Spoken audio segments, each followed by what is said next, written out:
नमस्कार साथियों, स्वागत है आप सभी का आपके अपने YouTube चैनल RWS क्लासेस पर।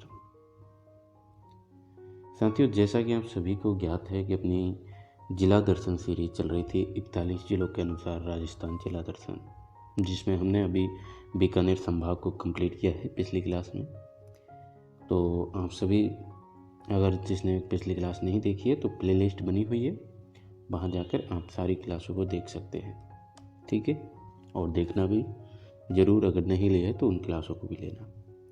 आज हम बात करेंगे साथियों, भरतपुर संभाग स्टार्ट कर रहे हैं और भरतपुर संभाग में आज हम भरतपुर ज़िले के बारे में जानेंगे। सबसे पहले बात तो कर लेते हैं भरतपुर संभाग की। तो भरतपुर संभाग में अब 5 ज़िले जो है आते हैं। अगर बात करें शुरुआत की, यानी कि जब हम 33 ज़िले पढ़ते थे उस वक्त भरतपुर संभाग में 4 ज़िले आया करते थे। कौन कौन? भरतपुर, करौली, धौलपुर और सवाई माधोपुर। लेकिन फिर 50 ज़िले बने और 50 ज़िलों के अनुसार आपने पढ़े 6 ज़िले। भरतपुर संभाग में 6 ज़िले हो गए। 6 कौन कौन से थे आपको याद होना चाहिए। गंगापुर सिटी भी ज़िला बनाया गया था। भरतपुर, करौली, धौलपुर, डीग, सवाई माधोपुर और गंगापुर सिटी, इस प्रकार से तो 6 ज़िले हो गए थे। लेकिन अब वापस से क्या हो गया, गंगापुर सिटी को ज़िला हटा दिया है, तो वापस से अब आपके कितने 5 ज़िले बचे हैं। तो याद रखेंगे 5 ज़िले भरतपुर संभाग में आते हैं। कौन कौन से? भरतपुर, करौली, धौलपुर, डीग और सवाई माधोपुर। चलिए, इसकी एक ट्रिक मैं आपको बता देता हूँ, सीधी सी ट्रिक है, उससे भी आपको अच्छा सा याद होगा, ठीक है साथियों। ये आप देख पा रहे हैं, ये इसको याद करने की एक ट्रिक है और इस ट्रिक के माध्यम से आप इन 5 ज़िलों को याद रखेंगे। क्या है ट्रिक? भर कर धूल दी माधव ने। फिर से पढ़िए, भर कर धूल दी माधव ने। अच्छी बात है अगर वैसे याद है तो, लेकिन फिर भी एक ट्रिक के माध्यम से आपको मज़ा आएगा। तो इससे कैसे बनेगा, इससे आप देखेंगे भर से क्या हो जाएगा आपका भरतपुर, भर से आपका भरतपुर, कर से क्या हो जाएगा करौली, करौली। फिर आपका धूल से क्या हो जाएगा, धूल से आपका क्या हो जाएगा साथियों, धूल से हो जाएगा आपका धौलपुर।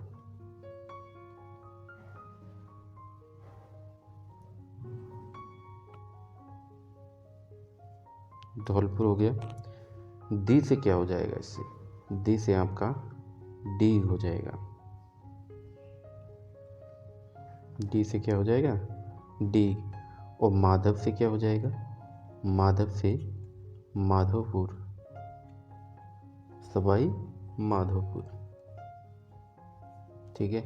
तो इस प्रकार से आप इसको याद रख सकते हैं। आप चाहे तो इसका स्क्रीनशॉट ले सकते हैं। कैसी लगी ट्रिक? अगर अच्छी लगी तो कमेंट में लिख देना इसको। भर कर धूल दी माधव ने। माधव ने क्या किया, धूल जो है भर कर दी। तो माधव ने धूल दी तो समझो सोना दे दिया आपको, सब कुछ दे दिया ज़िंदगी में और कुछ लेने की ज़रूरत। माधव श्री कृष्ण भगवान को भी कहा कहते हैं ना। हाँ, तो याद रखेंगे, भरकर धूल दी माधव ने, यानी भरतपुर संभाग में 5 ज़िले आते हैं। कौन कौन से? भरतपुर, करौली, धौलपुर, डीग, सवाई माधोपुर। अब बात करते हैं साथियों अपने भरतपुर संभाग की, तो भरतपुर ज़िले की। सबसे पहले तो राजस्थान का पूर्वी प्रवेश द्वार कहा जाता है इसे। लोहागढ़ यहीं पर स्थित है। अब देखिए, ये आपका 41 जिलों का अनुसार मैप है। मैप देख लिया आपने। अब मैप में क्या देखना होता है ये पता है आपको? मैप में आपको देखना होता है मेरे दोस्त कि पहली बात तो कितने कहाँ पर तो अपना ज़िला है। तो ये आप देख पा रहे हैं, ये अपना भरतपुर ज़िला है। तो ये कितने ज़िलों के साथ सीमा बना रहा है और क्या किसी अंतर्राज्यीय सीमा भी बनाता है? तो बिल्कुल, इधर आपके अंतर्राज्यीय सीमा बनाता है यूपी के साथ।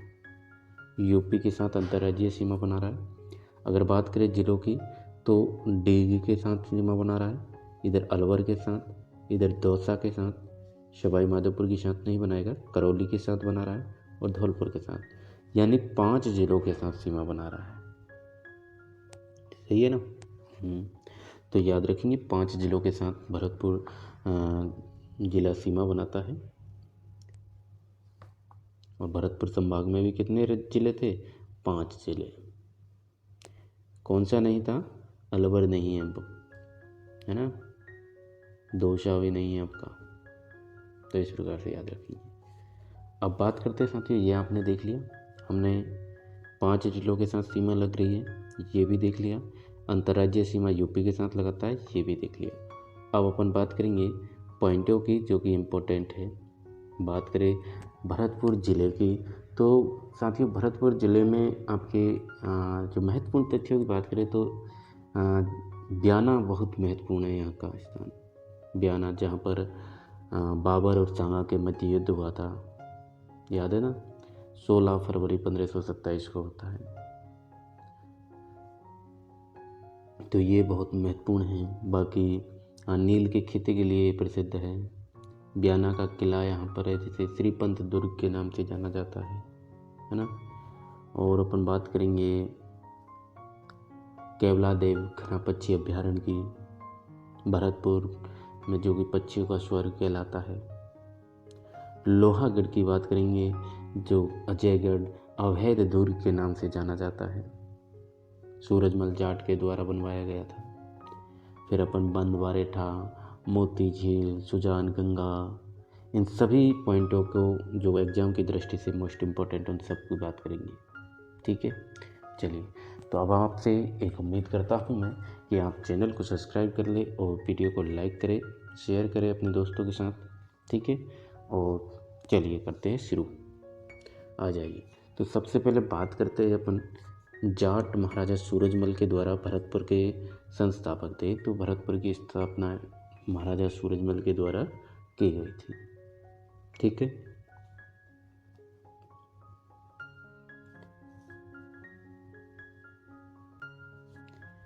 यहीं पर हम बात करेंगे लोहागढ़ दुर्ग की। महाराजा सूरजमल के द्वारा निर्मित लोहागढ़ दुर्ग अजयगढ़ के नाम से जाना जाता है, अवैध दुर्ग के नाम से जाना जाता है।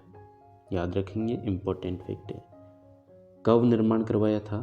तो इसका निर्माण सूरजमल जाट ने 1733 ईस्वी में करवाया था। याद रखेंगे, 1733 ईस्वी में निर्माण करवाया था सूरजमल ने।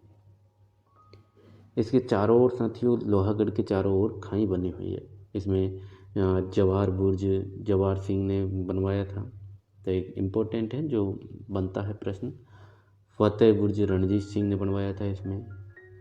और बात करें तो यहाँ पर अंग्रेज़ों के जो कर्नल लेक थे, उन्होंने 5 बार आक्रमण किया था, लेकिन लोहागढ़ दुर्ग को जीत नहीं पाया था। इसीलिए इसे अजयगढ़ अवैध दुर्ग के नाम से जाना गया फिर। ठीक है, चलिए बात करें 1804 में लॉर्ड लेक। हाँ जी बिल्कुल, लॉर्ड लेक भी महाराजा रणजीत सिंह के समय आक्रमण करने पर विजय प्राप्त नहीं कर सका था। तभी से यह गढ़ क्या कहलाता है? लोहागढ़ कहलाता है। राजस्थान का प्रवेश द्वार सूरसेन का क्षेत्र इसको कहा जाता है, यानी कि भरतपुर जिले को। ठीक है, लोहागढ़ के उपनाम हमेशा याद रखना, इम्पोर्टेंट प्रश्न बनता है। लोहागढ़ नाम से प्रश्न नहीं बनेगा, लेकिन आपसे पूछा जाएगा अजयगढ़ दुर्ग अवैध दुर्ग कौन सा है? अजयगढ़ और अवैध दुर्ग कौन सा?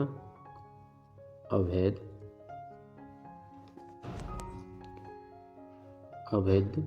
दुर्ग। ठीक है, याद रखना ये दोनों चीज़।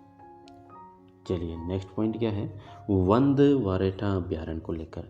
बंद बारेठा अभ्यारण्य साथियों कुकुंदा नदी पर बना है, जहाजनुमा बांध है। और ये इसके बारे में क्या याद रखेंगे? बंद बारेठा के बारे में तो अभ्यारण्य है, और यहीं पर आपको बंद बारेठा बांध भी देखने को मिलेगा ना, बांध। तो इन दोनों को याद रखिएगा। एक तो है बंद बारेठा अभ्यारण्य यहीं पर, और यहीं पर आपके बंद बारेठा बांध भी है, जो कि कहाँ पर बना हुआ है? कुकुंद नदी पर बना हुआ है, जहाजनुमा बांध है। बात करें इस अभ्यारण्य की, तो साथियों बंद बारेठा अभ्यारण्य को क्या कहा जाता है? परिंदों का घर। याद रखेंगे, परिंदों का घर कहा जाता है?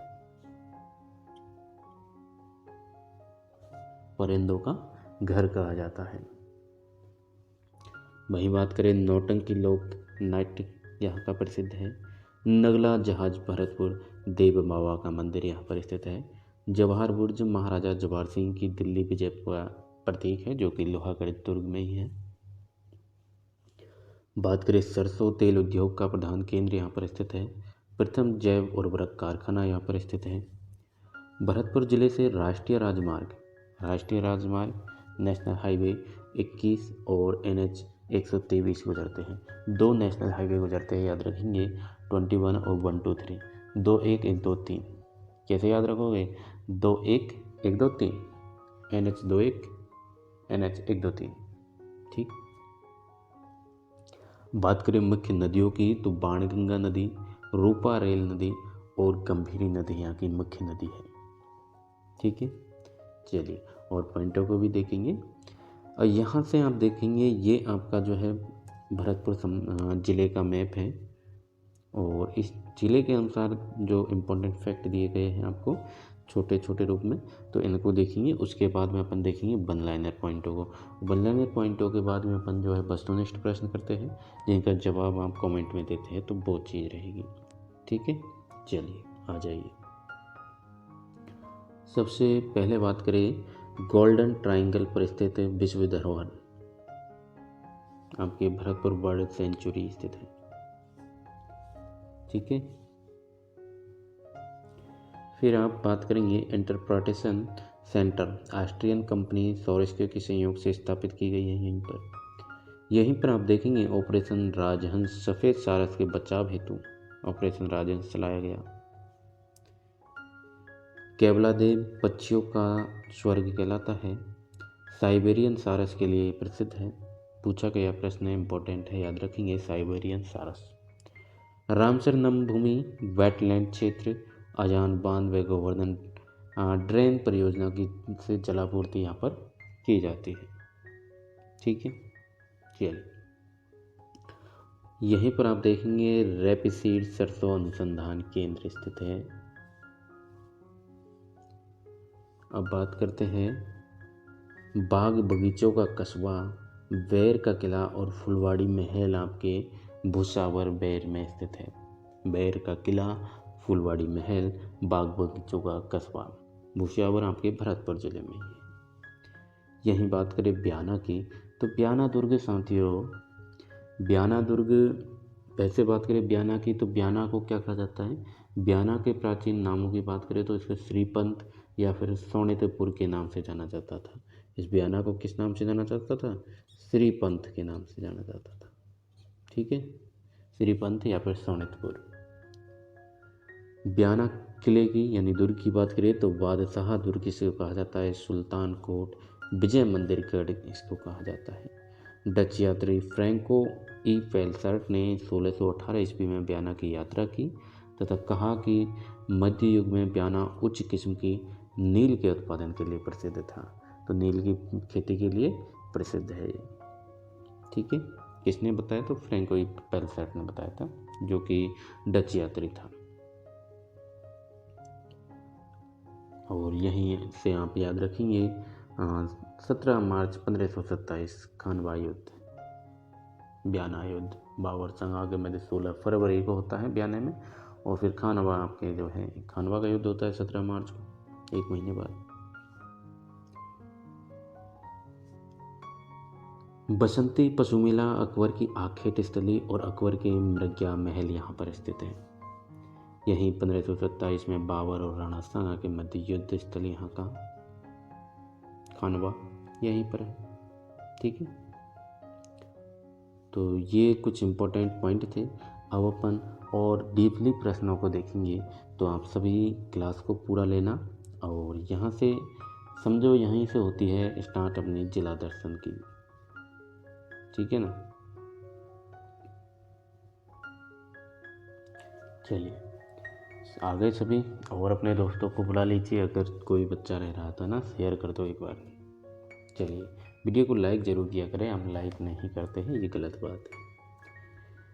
साथियों, डीग जिला बनाने के बाद अब भरतपुर में 7 उपखंड है साथियों। भरतपुर में कितने उपखंड है? अब 7 उपखंड है और 8 तहसीलें स्थित हैं। कौन कौन से? तो भरतपुर, नदवई, उज्जैन, ब्याना, बैर, रूपवास और भुसावर तो उपखंड हो जाएंगे। तहसीलों की बात करें तो भरतपुर, ब्याना, बेर, भुसावर, रूपवास, रुदावल, उज्जैन और नदवई रह गई है। वही बात करें जो हम पढ़ के आए अभी, भरतपुर जिले की अब 5 जिलों के साथ सीमा लगती है: डीग, अलवर, दौसा, करौली और धौलपुर। चलिए वही बात करें साथियों अंतर्राज्यीय सीमा की, तो यूपी यानी उत्तर प्रदेश के साथ लगती है। 41 साल में साथियों भरतपुर जिले का दूसरी बार विभाजन हुआ है। 15 अप्रैल 1982 को भरतपुर से अलग होकर धौलपुर जिला बना था और यह सबसे कम लिंगानुपात वाला संभाग है। याद रखेंगे, सबसे कम लिंगानुपात वाला संभाग अपना भरतपुर संभाग हो जाएगा। यह 3 राज्यों से सीमा बनाने वाला संभाग है: हरियाणा, उत्तर प्रदेश और मध्य प्रदेश। यह राज्य का 7वां संभाग है। उपनामों की बात करें तो राजस्थान का पूर्वी प्रवेश द्वार इसको कहा जाता है। क्या कहा जाता है? राजस्थान का पूर्वी प्रवेश द्वार इसको कहा जाता है। वहीं इसे मेवात क्षेत्र के नाम से भी जाना जाता है, पक्षियों का स्वर्ग भी कहा जाता है और जाट रियासत के नाम से भी इसे जाना जाता था। ठीक है साथियों, भरतपुर समुद्र तल से 183 मीटर ऊंचाई पर स्थित है। भरतपुर को मेवात क्षेत्र से अलग कर इसका नाम भगवान राम के भाई भरत के नाम पर रखा गया था। स्वतंत्रता के उपरांत जाट रियासत भरतपुर का विलय 18 मार्च 1948 को, याद रखेंगे, मत्स्य संघ में किया गया था। एनसीआर में अलवर के बाद शामिल होने वाला दूसरा जिला भरतपुर है, जो 2013 में शामिल किया गया था। भरतपुर जिले का शुभंकर सारस पक्षी हो जाएगा। याद रखिएगा, साइबेरियन सारस पक्षी इसका शुभंकर है। और यहीं पर अगर पूछ लिया जाए तो लाल गर्दन वाले तोते यहाँ के प्रसिद्ध हैं, वो भी याद रखेंगे आप। भरतपुर राजस्थान का पूर्वी मैदानी भाग के अंतर्गत आता है। दशरथ पुत्र भरत के नाम पर भरतपुर जिले का नामकरण हुआ था। भरतपुर का जाट राजवंश लक्ष्मण का वंशज माना जाता है। तो जाट राजवंश भरतपुर का किसका वंशज माने जाते हैं? लक्ष्मण जी वंशज माने जाते हैं, भगवान राम के छोटे भाई। गोकुला की बात करें तो भरतपुर जाट राजवंश का आदि पुरुष था गोकुला। वहीं चूड़ावन 1688 से 1722 तक रहे भरतपुर जाट राजवंश के संस्थापक माने जाते हैं। दिल्ली के बादशाह फर्रुखसियर ने चूड़ामन को राय बहादुर का खिताब दिया था। वहीं बदन सिंह की बात करें तो बदन सिंह 1722 से 1756 तक शासन में रहे। जाट साम्राज्य के वास्तविक संस्थापक थे। बदन सिंह ने 1733 में भरतपुर रियासत का गठन किया और बदन सिंह ने डीग में जल महलों का भी निर्माण करवाया था। महाराजा सूरजमल की बात करें तो 1756 से 1763 तक रहते हैं। इन्हें जाटों का प्लेटो तथा अफलातून कहा जाता है। याद रखिएगा, इम्पोर्टेंट फैक्ट है, जाटों का प्लेटो, जाटों का अफलातून किसे कहा जाता है? तो महाराजा सूरजमल को कहा जाता है। सूरजमल एकमात्र ऐसे राजा थे साथियों जो दोनों हाथों से तलवार और तीर चलाना जानते थे। डीग में कृष्ण विलास महल का निर्माण भी इन्होंने करवाया था। वहीं बात करें महाराजा जवाहर सिंह की तो सूरजमल के पुत्र जवाहर सिंह 1765 ईस्वी में दिल्ली विजय की स्मृति में जवाहर बुर्ज का निर्माण इन्होंने करवाया था। वहीं बात करें भरतपुर प्रजामंडल की तो मार्च 1938 में रेवाड़ी भरतपुर प्रजामंडल की में जो है 1938 में रेवाड़ी में जो है इसकी स्थापना होती है। और गोपिल लाल जो हमारे यादव जी है, किशन लाल जोशी है, ये सभी शामिल थे इसमें। ठीक है, चलिए, हाँ जी, आ जाइए बिल्कुल जी। इसकी स्थापना गोपीलाल यादव, किशन लाल जोशी, मास्टर आदित्येंद्र, कुंज बिहारी मोदी द्वारा की गई थी साथियों। गोपीलाल यादव को प्रजामंडल का अध्यक्ष तथा ठाकुर देशराज व रेवती शरण उपाध्याय को उपाध्यक्ष बनाया गया था। मार्च 1948 को भरतपुर, अलवर, धौलपुर और करौली रियासतों के साथ मिलकर मत्स्य राज्य बन गया, जो 1949 में संयुक्त बृहत राजस्थान में इसका विलय हुआ तथा एक पृथक जिला बना गया। चलिए नेक्स्ट है, हम बात करेंगे जगन्नाथ पहाड़ी की। जगन्नाथ पहाड़िया, भरतपुर निवासी जगन्नाथ पहाड़िया जी राजस्थान के अनुसूचित जाति के प्रथम मुख्यमंत्री थे। पहाड़िया जी यानी जगन्नाथ पहाड़िया जी 6 जून 1980 से 14 जुलाई 1981 तक सिर्फ 13 महीने ही राजस्थान के मुख्यमंत्री रहे थे। लेकिन इस छोटे कार्यकाल में पहाड़िया जी ने प्रदेश में पूरी तरह शराबबंदी लागू की थी। शराब को पूरी तरह बंद किया था जगन्नाथ पहाड़िया जो है, इन्होंने 13 महीने ही के लिए मुख्यमंत्री रहे थे, लेकिन पूरी तरह शराबबंदी इन्होंने यहाँ पर लागू की थी। तो ये बहुत ही बढ़िया इन्होंने काम किया था, अच्छा काम किया था। पहाड़िया इंदिरा गांधी के कैबिनेट मंत्री भी रहे थे। 1989 से 1990 तक 1 साल के लिए बिहार और 2009 से 2014 तक हरियाणा के राज्यपाल भी रहे। वहीं बात करें शेरे भरतपुर गोकुल वर्मा जी को कहा जाता है। ब्याना की बात करें तो ब्याना हमने बताया था आपको, ब्याना का प्राचीन नाम श्रीपंत सोनितपुर है। यहीं पर आपके बाबर और सांगा के मध्य में 16 फरवरी को 1527 को आपका युद्ध होता है, जिसमें सांगा की विजय होती है। गुप्तकालीन सिक्कों का सबसे बड़ा भंडार यहाँ मिला है। ब्याना का युद्ध होता है 16 फरवरी 1527 को राणा सांगा और बाबर के मध्य लड़ा गया, जिसमें राणा सांगा की विजय होती है और इसके 1 महीने बाद ही आपका खानवा का युद्ध हो जाता है। फिर खानवा का युद्ध रूपवास में होता है 17 मार्च 1527 को राणा सांगा और बाबर के मध्य, जिसमें बाबर की विजय होती है। बाबर ने, आप सभी को पता है, इसमें जिहाद का नारा दिया था। इस युद्ध को राजस्थान के इतिहास का निर्णायक युद्ध माना जाता है। अब बात करें बम नृत्य की, तो यह भरतपुर का प्रसिद्ध नृत्य है। फाल्गुन माह में बमरसिया गानों के साथ किया जाता है। मोती झील इसे भरतपुर की जीवन रेखा कहते हैं। याद रखेंगे साथियों, भरतपुर की जीवन रेखा इम्पोर्टेंट फैक्ट है, मोती झील को कहा जाता है। इस झील में गंभीरी और बाणगंगा नदियों का पानी समाहित होता है, याद रखेंगे।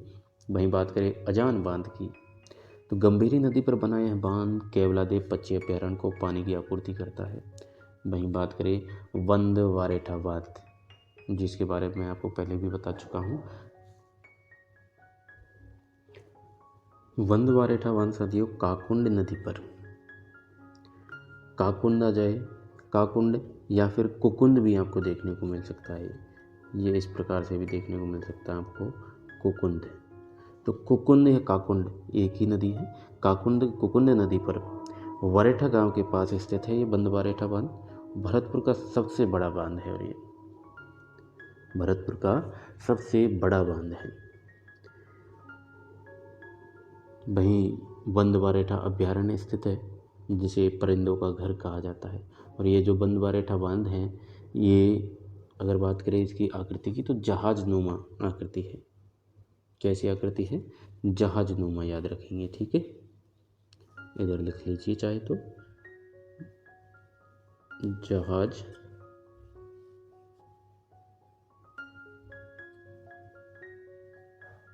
जहाजनुमा इसकी आकृति हो जाएगी, ठीक है। चलिए बात करें राष्ट्रीय केवलादेव उद्यान की, तो राष्ट्रीय उद्यान केवलादेव भरतपुर पश्चिम बिहार के नाम से प्रसिद्ध है।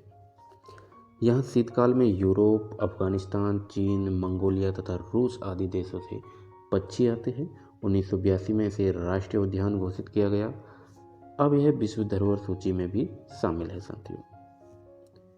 अब बात करें लोहागढ़ दुर्ग की, तो लोहागढ़ दुर्ग अपनी विशिष्ट स्थापत्य शैली तथा अजयता के कारण प्रसिद्ध है। अजय दुर्ग कहते हैं इसे, अभय दुर्ग के नाम से जाना जाता है। सन 1733 में जाट राजा सूरजमल द्वारा निर्मित है। लॉर्ड लेक ने इस दुर्ग को जीतने का 5 बार असफल प्रयास किया। इस दुर्ग को लॉर्ड लेक का वाटरलू भी कहा जाता है। तो लॉर्ड लेक का वाटरलू कौन सा हो जाएगा? लोहागढ़ दुर्ग हो जाएगा। लोहागढ़ के उपनामों की बात करें तो अजयगढ़, अवैध दुर्ग इसके नाम से इसे जाना जाता है। इसके चारों ओर खाई बनी हुई है जिनमें पानी भरा होता है ना। चलिए आगे बढ़े। क्लास को पूरी लेना दोस्तों, बहुत ही बेहतरीन क्लास है, कंटेंट है, और इसी प्रकार से याद करते हुए अपन आगे बढ़ेंगे। चलिए जवाहर बुर्ज की बात करें साथियों। जवाहर बुर्ज भरतपुर में स्थित है। महाराजा जवाहर सिंह के द्वारा निर्मित करवाया गया था ये। बजरंग पशु मेला भरतपुर में लगता है। जसवंत पशु मेला भरतपुर में लगता है। वहीं बात करें बसंती पशु मेला, तो ये रूपवास भरतपुर में लगता है। तो याद रखेंगे, जसवंत की बसंती बजरंग के सामने नाचती है।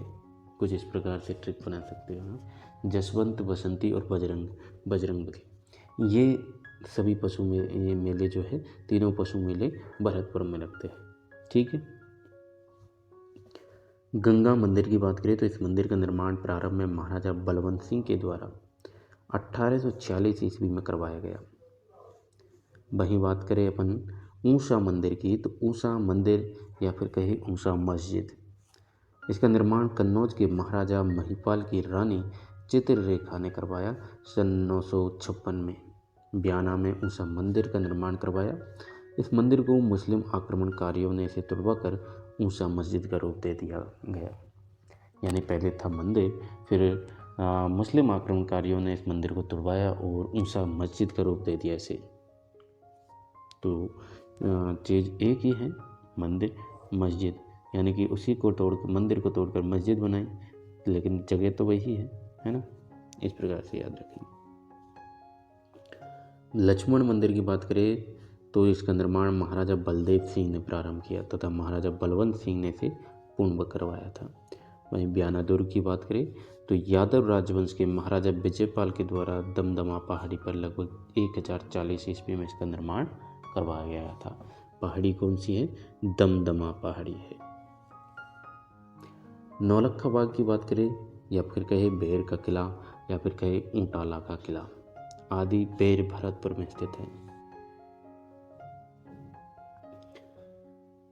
साथियों ये ऊंटाला का किला, इसमें कुछ मिस्टेक लग रही है मुझे। ऊंटाला का किला आपको याद होना चाहिए, ऊंटाला का युद्ध भी होता है जो कि मेवाड़ की तरफ है। उदयपुर में ऊंटाला का किला, जहाँ तक मैंने पढ़ा है मेरे हिसाब से यहाँ पर ये मिसप्रिंट हुआ है। ऊंटाला का किला कहाँ पर स्थित है? ऊंटाला का किला है भाई साहब उदयपुर में। उदयपुर में भी कहाँ पर है पता है? उदयपुर में बल्लभ नगर में है।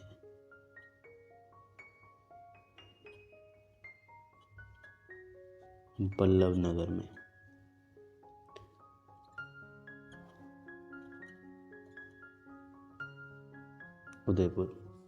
उदयपुर बल्लभ नगर में आपका क्या है? ऊंटाला का किला है, याद रखेंगे।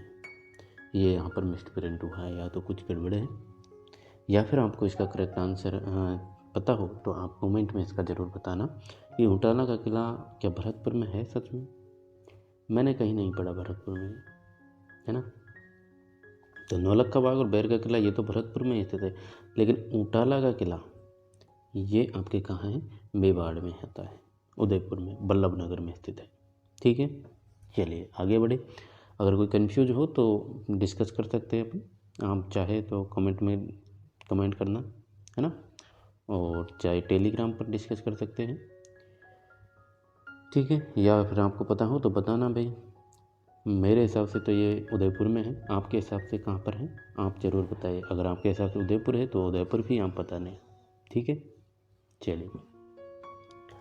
राजेश्वरी माता मंदिर लोहागढ़ दुर्ग भरतपुर, यह जाटों की कुल देवी है। जाटों की कुल देवी कौन है? राजेश्वरी माता। ठीक है। वही बात करें ब्याना भरतपुर, जो कि नील की खेती के लिए प्रसिद्ध था। और ये बताने वाला कौन था कि नील की खेती के लिए प्रसिद्ध है, तो मैंने आपको बताया था कि डच यात्री था फ्रैंको ई पेलसार्ट, जो कि 1618 ईस्वी में वियना की यात्रा करता है और यात्रा करते हुए बताता है कि वियना की जो उच्च किस्म की नील का उत्पादन वियना में किया जाता है, तो नील की खेती के लिए प्रसिद्ध है। ठीक है, बात करते हैं सरसों तेल की। तो सरसों का तेल यानी इंजन मार्ग भरतपुर का प्रसिद्ध है, याद रखेंगे। प्रथम जैव उर्वरक कारखाना भरतपुर में स्थापित किया गया। वही नौटंकी लोकनाट्य भरतपुर का प्रसिद्ध है। नृत्य पता है, बम नृत्य। ठीक है, बात करें भरतपुर प्रजामंडल की, तो इसकी स्थापना 1938 में गोपीलाल यादव की अध्यक्षता में युगल किशोर चतुर्वेदी और मास्टर आदित्येंद्र ने की। वहीं आपके लालदास जी संप्रदाय की प्रधान पीठ नगला जहाज भरतपुर में है। संत लालदास जी की यहाँ 1648 में मृत्यु हुई थी। महाराजा सूरजमल का पनोरमा और महाराणा सांगा का पनोरमा भरतपुर जिले में स्थित है, याद रखेंगे। महाराजा सूरजमल और महाराणा सांगा, इन दोनों का पनोरमा यहाँ पर स्थित है। बंसी पहाड़पुर में उत्तम किस्म का लाल रंग का इमारती पत्थर मिलता है। सिमको रेल के मालगाड़ी डिब्बे बनाने का कारखाना भी कहाँ है, भरतपुर में है। बालक कुश्ती अकादमी भरतपुर में स्थित है। खानबा स्मारक की बात करें, रोबोबास भरतपुर में राणा सांगा के साथ खानबा युद्ध में लड़ने वाले मेवात के हसन खां मेवाती, चंदेरी से मेदिनी राय और रतन सिंह चुंडावत सहित खेतसी, जोधपुर, अजमेर, डूंगरपुर, हलवद, मैनपुरी के करीब 24 वीर योद्धाओं की गाथाओं के साक्षी है खानवा स्मारक। संरक्षण के लिए चर्चित आदिवर्ती व कनकांचल पर्वत भरतपुर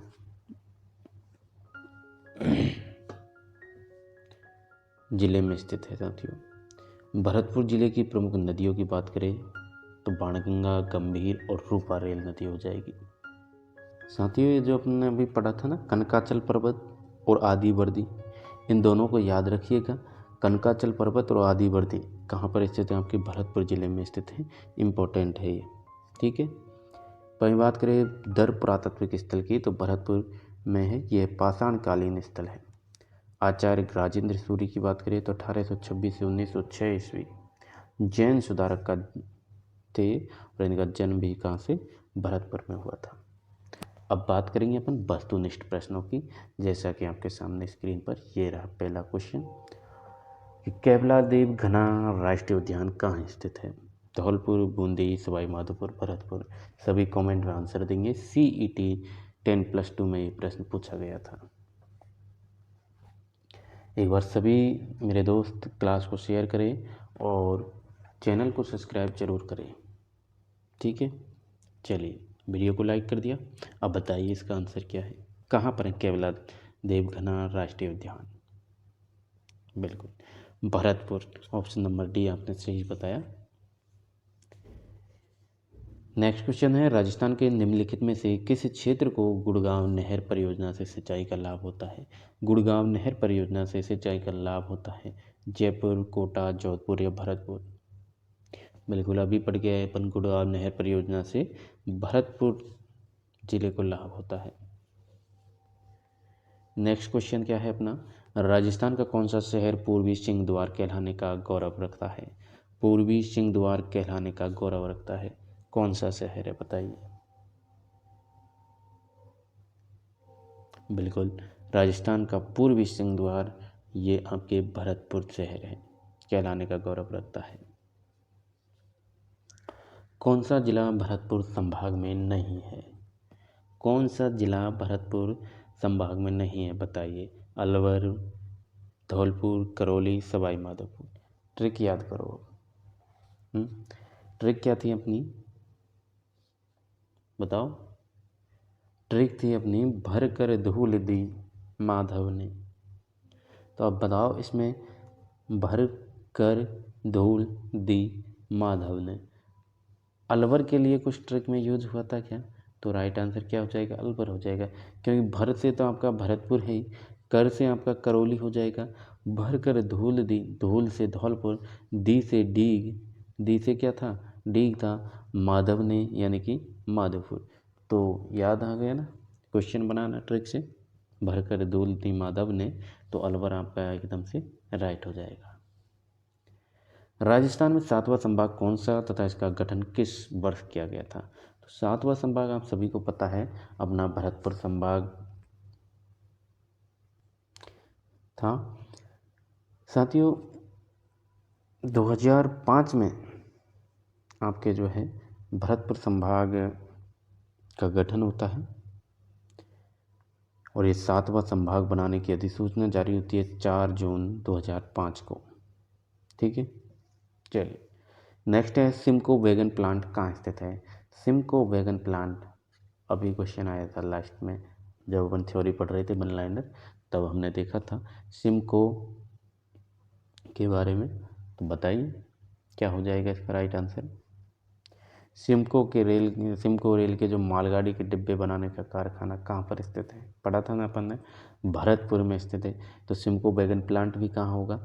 ये भी आपके कहाँ होगा? भरतपुर में होगा। सिंपल सी बात है, तो ऑप्शन नंबर 3 राइट हो जाएगा। नेक्स्ट क्वेश्चन है 16वीं शताब्दी, हाँ 16वीं और 17वीं शताब्दी में राजस्थान में नील का कारोबार अत्यंत विकसित था। नील हमारी सांस्कृतिक विरासत रही है और इस विरासत का गवाह रहा है। क्या बयाना, भरतपुर या करौली, धौलपुर या फिर अलवर? बताइए नील की खेती कहाँ पर की जाती है? हाँ तो बयाना में की जाती है ना, बयाना में आया था ना वो फ्रेंच का यात्री, तो याद रखेंगे बयाना भरतपुर। ठीक है, चलिए नेक्स्ट क्वेश्चन की ओर बढ़ते हैं। क्वेश्चन का आंसर आप कमेंट में देंगे। निम्नलिखित में से राजपूताना के किस क्षेत्र पर वरिक वंश ने शासन किया था? बदनौर, ओसिया, अलवर या बयाना? बताइए कहाँ पर जो है वरिक वंश ने शासन किया था? बताइए। बिल्कुल बयाना में जो है वरिक वंश ने शासन किया था। ऑप्शन नंबर 3 राइट हो जाएगा। नेक्स्ट क्वेश्चन क्या है? निम्नलिखित में से कौन सा राष्ट्रीय उद्यान राजस्थान का सबसे छोटा राष्ट्रीय उद्यान है? तो राजस्थान का सबसे छोटा राष्ट्रीय उद्यान कौन सा है? बताइए। केवलादेव राष्ट्रीय उद्यान, राष्ट्रीय मरु उद्यान, रणथंभौर राष्ट्रीय उद्यान या मुकुंदरा हिल्स नेशनल पार्क?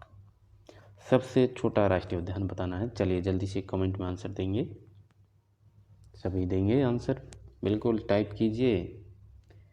हाँ जी बिल्कुल राइट जवाब, केवलादेव राष्ट्रीय उद्यान सबसे छोटा राष्ट्रीय उद्यान है।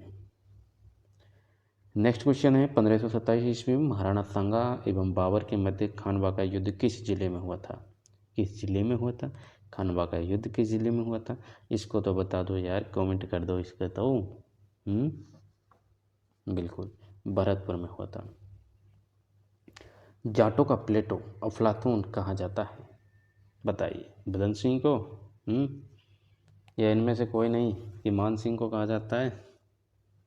हाँ जाटों का प्लेटो महाराजा सूरजमल जाट जी को कहा जाता है। ठीक है, चलिए नेक्स्ट क्वेश्चन क्या है कि किस जाट शासक ने अपने राज्य का विस्तार इटावा, नारनौल, बल्लभगढ़ तथा तोहनगिरी तक कर दिया था? ऑप्शन बताऊं? चलिए ऑप्शन देखो, आ जाओ भाई, ऑप्शन देख लो। राजा सूरजमल ने, वदन सिंह, गोकुल या फिर इनमें से कोई नहीं? बिल्कुल राजा सूरजमल जाट, ऑप्शन राइट हो जाएगा। नेक्स्ट क्वेश्चन है ऊंचे पहाड़ पर स्थित वह किला जो अपनी दुर्भेद्यता के कारण बादशाह दुर्ग और विजयगढ़ के नाम से जाना जाता है? बताइए। यह है आपका कौन सा?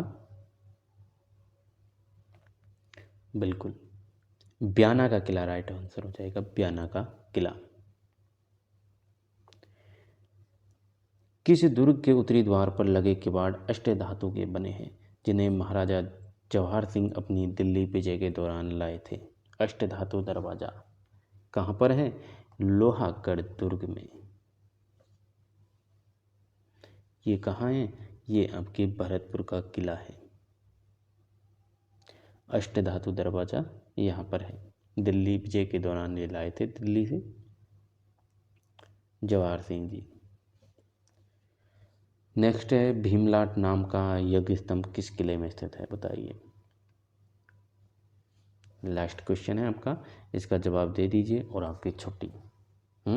बताइए भीमलाट नाम का यज्ञ स्तंभ किस किले में स्थित है? बयाना के किले में, लक्ष्मणगढ़ या भरतपुर, जयगढ़? बताइए साथियों, इसका राइट आंसर क्या हो जाएगा? इसका हो जाएगा आपका बयाना का किले में। बयाना के किले में जो है आपके भीमलाट नाम का यज्ञ स्तंभ बना हुआ है। तो ये थी साथियों आज की क्लास भरतपुर ज़िले को लेकर। आगे हम नेक्स्ट क्लास लेंगे करौली ज़िले को लेकर। और करौली ज़िले को आप सभी को पता है डांग की रानी कहा जाता है, कल्याणपुरी कहा जाता है। अर्जुन पाल के द्वारा भद्रावती की नदी के किनारे करौली शहर की स्थापना की गई। तो इस प्रकार से करौली ज़िले के बारे में अपन सब कुछ जानेंगे और बेहतर तरीके से पढ़ेंगे। 19 जुलाई 1997 को सवाई माधोपुर से ही अलग हुआ था। 32वां जिला अपने करौली था, है ना। तो इस प्रकार से उसमें पढ़ेंगे, तो जुड़ना ना भूलिएगा। और डेली आपको जिला दर्शन की क्लास मिलती है, तो सभी पढ़ते रहे, बढ़ते रहे साथियों। चैनल को सपोर्ट ज़रूर करें, आप सभी के लिए बनाया गया है, तो आप सभी के सपोर्ट की ज़रूरत रहेगी, ठीक है। बाकी कोई भी डाउट हो तो ज़रूर आप कमेंट कर सकते हैं। टेलीग्राम पर आप मैसेज कर सकते हैं, इंस्टाग्राम पर आप मैसेज कर सकते हैं। इनकी लिंक आपको जो है चैनल के बायो में दी हुई है, ठीक है। बाकी क्लास कैसी लगती है आपको ज़रूर बताया करें, कमेंट किया करें, ठीक है। अपन मिलते हैं साथियों नेक्स्ट वीडियो में करौली ज़िले के साथ आपसे। तब तक के लिए जय हिंद, जय भारत।